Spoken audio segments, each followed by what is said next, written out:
दोस्तों आपकी स्क्रीन पर आप इसे देखिए, ये रशियन टुडे है यानी कि RT। ये रूस का एक सरकारी न्यूज चैनल है। ये पिछले 6 महीनों से एक ही खबर छाप रहा है कि पाकिस्तान को J-35 मिलने वाले हैं। आज तो इसने हद कर दी है। इसने कह दिया है कि इसी साल 2026 में 14 से लेकर 20 J-35 स्टेल्थ लड़ाकू विमान पाकिस्तान को मिल जाएंगे। इतना ही नहीं, उन्होंने ये खबर भी दी है कि पाकिस्तान ने डील ऑलरेडी साइन कर ली है, पेमेंट भी हो चुकी है और बहुत ही जल्दी ये डील जैसे ही पाकिस्तान को मिलेगी, पाकिस्तान स्टेल्थ लड़ाकू विमान धारक देश बन जाएगा और साउथ एशिया के अंदर पाकिस्तान की वायुसेना नंबर 1 स्थान पर आ जाएगी। भारत से भी ज्यादा ताकतवर वायुसेना होगी पाकिस्तान की। लेकिन इसके पीछे की सच्चाई जो है वो बहुत ही ज्यादा ब्रूटल है और इतनी ब्रूटल है कि आप सोच भी नहीं सकते। दरअसल ये सही बात है कि पाकिस्तान J-35 स्टेल्थ हथियार खरीदने जा रहा है, लेकिन इस डील की सच्चाई हकीकत बहुत ही ज्यादा अलग है। दरअसल पाकिस्तान ने अभी सिर्फ बातचीत शुरू की है चीन के साथ कि किस टर्म पर वो इन्हें खरीदेगा, कितने खरीदेगा, कैसे पेमेंट होंगी और साथ ही किस प्रकार से कितने लड़ाकू विमान कितने सालों में उसे मिलेंगे। आज केवल बातचीत जारी है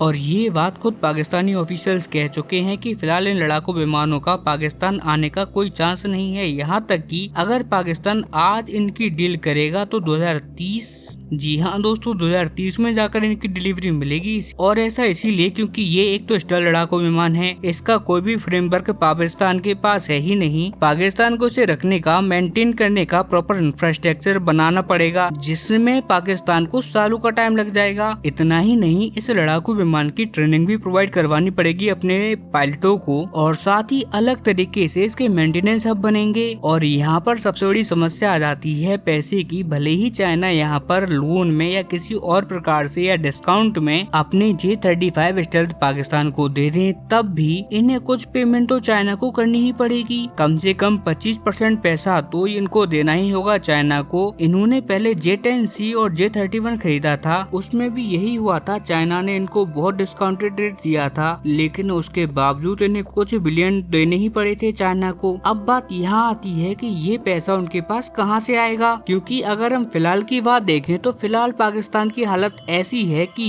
UAE ने अपना उधार इनसे मांग लिया था, तो इन्हें उस उधार को चुकाने के लिए भी सऊदी के सामने भीख मांगनी पड़ गई थी और फिर सऊदी से पैसा लेकर अब इन्होंने वो लोन UAE का वापस किया है। मतलब कि लोन चुकाने के पैसे भी इनके पास नहीं है। अब ऐसे में ये हथियार खरीदेंगे कहाँ से? उसके बाद उस हथियार को मेंटेनेंस कहाँ से देंगे? ये बहुत ही ज्यादा बड़ी कैलकुलेशन है। और मैं आपको बता दूं कि एक नॉर्मल लड़ाकू विमान को मेंटेन करने के लिए, उसे सर्विस देने के लिए जितना पैसा खर्च होता है, उसके मुकाबले में 6 गुना ज्यादा पैसा आपको एक स्टेल्थ हथियार पर खर्च करना पड़ता है, क्योंकि उसमें केवल लड़ाकू विमान की मेंटेनेंस नहीं होती है, बल्कि स्टेल्थ जो कोटिंग होती है लड़ाकू विमान के ऊपर जो चढ़ाई जाती है परत, उसे आपको हर एक उड़ान के बाद फिर से लगाना पड़ता है, लगातार उसे मेंटेन करना पड़ता है, जिसमें कि भयंकर खर्चा आता है। लेकिन मान लीजिए अगर पाकिस्तान इन सब के बावजूद इसे परचेस करता है तो उसके बाद भी पाकिस्तान को इसकी डिलीवरी कम से कम 2029-30 तक मिलेगी। और इसका कारण ये है कि अभी चाइना खुद अपने लिए इसको प्रॉपर्ली बना नहीं पा रहा है। उसकी खुद की वायुसेना को, उसकी नौसेना को इसके सफिशिएंट नंबर में जितनी उन्हें चाहिए हैं J-35 उन्हें नहीं मिल पा रहे हैं, क्योंकि अमेरिका ने सेमीकंडक्टर के एक्सपोर्ट पर बैन लगा रखा है। जो चिप होते हैं वो इन एडवांस लड़ाकू विमानों में लगाने के लिए वो भी नहीं मिल पा रहे चाइना को, इसीलिए इनकी एडवांस मैन्युफैक्चरिंग में डिले हो रहा है। खैर, जब चाइना को खुद ये नहीं मिल पा रहे हैं सप्लाई चेन इशू की वजह से, तो ऐसे में ये कंगलालिस्तान और पाकिस्तान को 2026 में कहां से दे पाएंगे। हालांकि आप लोग कहोगे कि यार रूस का अखबार बार बार ये छाप रहा है तो कोई तो उसमें सच्चाई होगी। भाई, रूस की बात से कोई दुश्मनी तो है नहीं, ना ही पाकिस्तान से कोई हमदर्दी है और ना ही चाइना से कोई दुश्मनी है, तो फिर वो पाकिस्तान की फेवर में ये खबर क्यों छाप रहा है? तो देखिए, इसके पीछे आपको व्यापार समझना होगा। रूस लगातार एक ही चीज चाहता है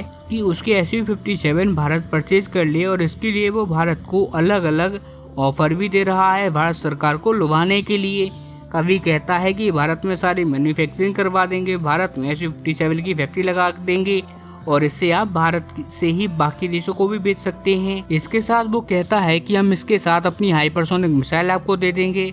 यहाँ तक कि उसने ऑफर तो ये भी दे रखा है कि हम इसका सोर्स कोड जो कि 100% होगा वो भी हम आपको दे देंगे। मतलब कि source code plus 100% technology Bharat को मिल जाएगी। और भारत नो डाउट इस पर विचार कर भी रहा है, लेकिन रूस चाहता है कि ये डिलीवरी जल्दी से जल्दी हो, क्योंकि सैंक्शन प्रतिबंधों ने उसकी कमर तोड़ रखी है। उसे हर जगह से पैसा चाहिए, खास करके हथियार बेचकर। और भारत एक बहुत बड़ा ग्राहक है। भारत 10, 15, 20 लड़ाकू विमानों का ऑर्डर देगा नहीं, कम से कम भारत देगा 40 से 60 लड़ाकू विमानों का ऑर्डर। और ऐसे में वो भविष्य में उसे बढ़ाकर 120 से 150 तक लेके जाएगा। यानी कि अगर भारत ये तय कर लेता है कि हम Su-57 परचेज करेंगे तो आज रूस की बल्ले बल्ले हो जानी है। और मजे की बात तो ये है कि भारत के पास फिलहाल ऑप्शन भी नहीं है। अमेरिका के साथ आज जो हमारे संबंध बिगड़ रहे हैं, उस वजह से F-35 के आने के चांस लगातार कम होते जा रहे हैं। F-35 हम नहीं लेंगे तो दूसरी तरफ एक ही ऑप्शन बचता है और वो है Su-57 का। लेकिन Su-57 के साथ अपनी को समस्याएं हैं, इसी वजह से भारत को अभी तक इस पर पूरी तरीके से भरोसा नहीं है। इसीलिए भारत विचार कर रहा है कि हम इसे ऑर्डर दें या ना दें, लेकिन रूस से ये इंतजार सहन नहीं हो रहा। इसीलिए रूस अपनी सरकारी न्यूज चैनल के जरिए, उनके जो सरकारी टीवी चैनल हैं उनके जरिए ये नैरेटिव पुश करने का ट्राई कर रहा है कि भारत के पड़ोस में भारत का जो कट्टर दुश्मन है यानी कि पाकिस्तान, उसे इसी साल मिल जाएगा